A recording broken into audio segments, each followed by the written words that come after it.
Perkenalkan, nama saya Cecilia Huang dari kelas 11 IS nomor urut 04. Di video ini, saya akan menjelaskan materi mengenai sejarah masuknya bangsa kolonial sampai hegemoni bangsa Eropa di Indonesia. Kolonialisme berasal dari kata koloni yang dalam bahasa Latin artinya pemukiman. Pengertian dari kolonialisme sendiri adalah upaya yang dilakukan negara-negara penguasa dalam rangka menguasai suatu daerah atau wilayah untuk mendapatkan sumber daya. Sedangkan imperialisme merupakan istilah yang berasal dari kata imperator yang artinya memerintah. Imperialisme sendiri berarti suatu sistem dalam dunia politik yang bertujuan untuk menguasai daerah atau negara lain dalam memperoleh kekuasaan atau keuntungan dari negara yang dikuasainya. Latar belakang kolonialisme dan imperialisme yaitu: 1. Jatuhnya kota Konstantinopel di kawasan Laut Tengah ke tangan Turki Utsmani pada tahun 1453 Masehi. 2. Ekonomi dan perdagangan Eropa merosot. 3. Adanya berbagai penemuan di bidang teknologi khususnya pelayaran sehingga muncul penjelajahan samudra untuk mencari sumber daya di dunia baru. 4. Hasrat menyebarkan agama dan ideologi yang ditandai dengan menduduki bangsa lain. Tujuannya ada 3, yaitu Gold, Glory, Gospel atau yang disingkat menjadi 3G. Gold atau kekayaan yaitu motif mencari kekayaan. Pada abad pertengahan, rempah-rempah menjadi komoditas utama perdagangan dunia, dan negara-negara Eropa yang memiliki keadaan geografis dan astronomis yang kurang baik pun mencari daerah-daerah jajahan yang dapat menghasilkan rempah-rempah. Gospel atau agama yaitu motif untuk menyebarluaskan agama, yaitu Katolik dan Kristen. Glory atau kejayaan yaitu motif bangsa Eropa untuk membangun dan mengembalikan kejayaan yang dimiliki bangsa Eropa pada zaman dahulu. Kolonialisme dan imperialisme bangsa barat di Kepulauan Nusantara dilakukan oleh 4 negara yaitu Portugis, Spanyol, Belanda, dan Inggris. VOC atau Verenigde Oost-Indisch Company adalah persekutuan dagang asal Belanda yang memiliki monopoli untuk aktivitas perdagangan di Asia. Tujuan pembentukan VOC adalah: 1. Membantu keuangan Belanda, 2. Menyaingi pedagang dari bangsa lain, 3. Menjalankan pemerintahan sebagai wakil pemerintah Belanda di Hindia Timur. Hak oktroi VOC yaitu: 1. Hak mencetak uang, 2. Hak memelihara angkatan perang, 3. Hak memerintah daerah yang diduduki, 4. Hak melakukan monopoli perdagangan rempah-rempah. Beberapa kebijakan VOC yaitu: 1. Hongeithausen, yaitu pelayaran pantai untuk mengawasi pedagang Maluku agar tidak menjual rempah-rempah kepada pedagang lain. 2. Ekstirpasi, yaitu menebang tanaman rempah-rempah yang diproduksi secara berlebihan. 3. Kontingenten, yaitu kewajiban rakyat membayar pajak dalam bentuk hasil bumi. 4. Verplicht referenti, yaitu kewajiban rakyat menyerahkan pajak berupa hasil bumi. 5. Priengerstelsel, yaitu kewajiban menanam kopi bagi rakyat priangan. Kemunduran VOC. Faktor-faktor kemunduran VOC yaitu: 1. Korupsi. Para pegawai VOC melakukan korupsi dan kecurangan karena digaji rendah. 2. Terlilit hutang. Selain karena banyaknya gaji yang harus dibayar kepada pegawai VOC yang jumlahnya banyak, penyebab lainnya ialah diberlakukannya dividen kepada pemegang saham atau pembagian keuntungan di mana ketika VOC merugi mereka tidak bisa menarik modalnya kembali. Belum lagi pengeluaran VOC yang semakin besar karena membiayai perang, monopoli, penjajahan, dan sebagainya. 3. Ketidakcakapan. Ketidakcakapan para pegawai VOC dalam mengendalikan monopoli mengakibatkan Verplicht referenties atau penyerahan wajib dan Priengerstelsel atau aturan priangan tidak berjalan semestinya, di mana seharusnya kedua aturan tersebut dimaksudkan untuk mengisi kas VOC yang kosong. 4. Feudalisme. VOC cenderung mengambil pelabuhan yang strategis dalam memonopoli perdagangan di berbagai kerajaan sehingga sistem feodalisme semakin berkurang. Adapun juga karena sistem pemerintahan dan pergantian kekuasaan sehingga semakin lunturlah feodalisme di Nusantara.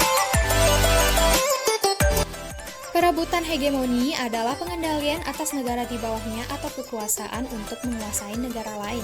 Di Indonesia sendiri, bukti adanya hegemoni ialah dengan datangnya bangsa-bangsa barat atau Eropa ke Indonesia untuk mencari rempah-rempah dan akhirnya terjadilah perebutan kekuasaan.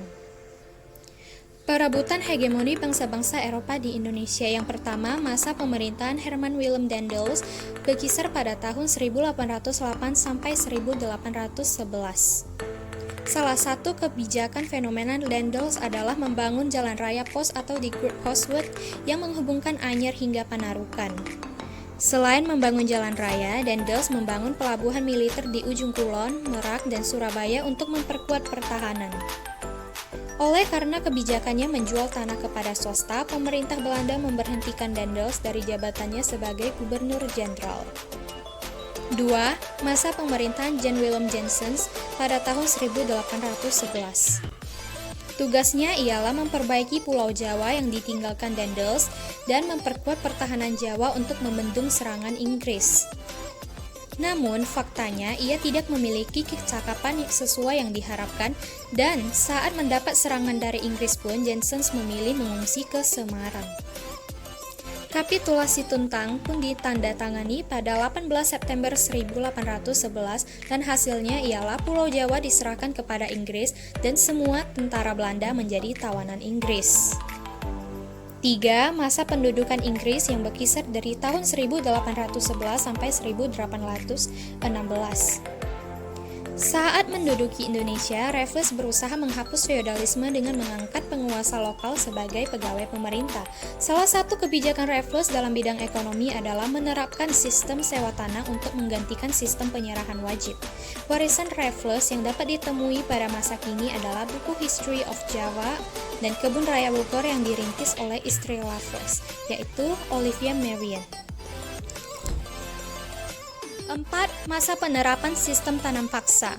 Sistem tanam paksa sendiri dicetuskan oleh Johannes van den Bos. Kebijakan tanam paksa mulai diberlakukan pada tahun 1830 serta difokuskan pada peningkatan produksi tanaman yang laku di pasaran internasional seperti kopi, tembakau, tebu, teh, dan nila. Bagi Belanda, pelaksanaan tanam paksa mendatangkan keuntungan. Keuntungan yang diperoleh Belanda sekitar 967 juta gulden. Namun, bagi bangsa Indonesia, tanam paksa menyengsarakan rakyatnya. Meskipun demikian, melalui tanam paksa, bangsa Indonesia mengenal jenis komoditas baru yang laku di pasar internasional. Kerugian dan keuntungan dari tindakan kolonialisme dan imperialisme serta hegemoni di Indonesia. Kerugiannya: 1. Terkurasnya kekayaan alam di Indonesia yang dikarenakan keserakahan bangsa Eropa dalam mengambil kekayaan alam milik penduduk pribumi. 2. Timbulnya perbudakan.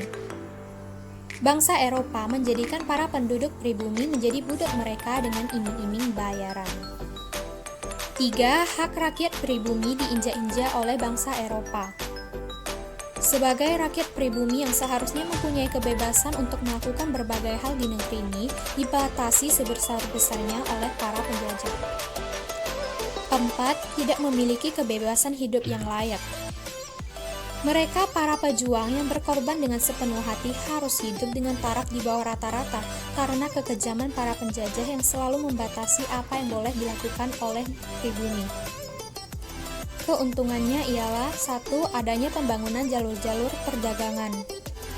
Karena kegiatan perdagangan yang dulu sering dilakukan oleh para penjajah, negara Indonesia menjadi terkenal akan kekayaan alamnya sehingga para pedagang pun berbondong-bondong untuk menjalin kerjasama dagang dengan Indonesia. 2.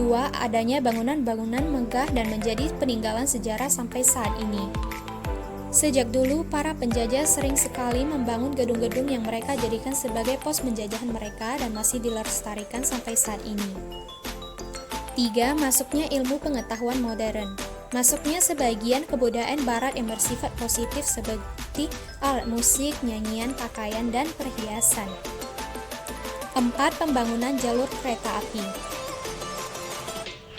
Para kolonial yang menjajah Indonesia seringkali melakukan perjalanan yang jauh dibandingkan dengan lewat jalan. Mereka lebih memilih untuk membangun rel kereta api. 5. Bangsa Indonesia menjadi mengenal jenis komoditas baru yang laku di pasar internasional. Bangsa Indonesia menjadi tahu bahwa rempah-rempah merupakan tanaman yang mahal harganya. Masyarakat Indonesia pun dapat mengetahui cara bercocok tanam yang baik. Sekian penjelasan mengenai sejarah kedatangan bangsa kolonial dan hegemoni bangsa Eropa di Indonesia. Terima kasih telah menonton dan sampai jumpa.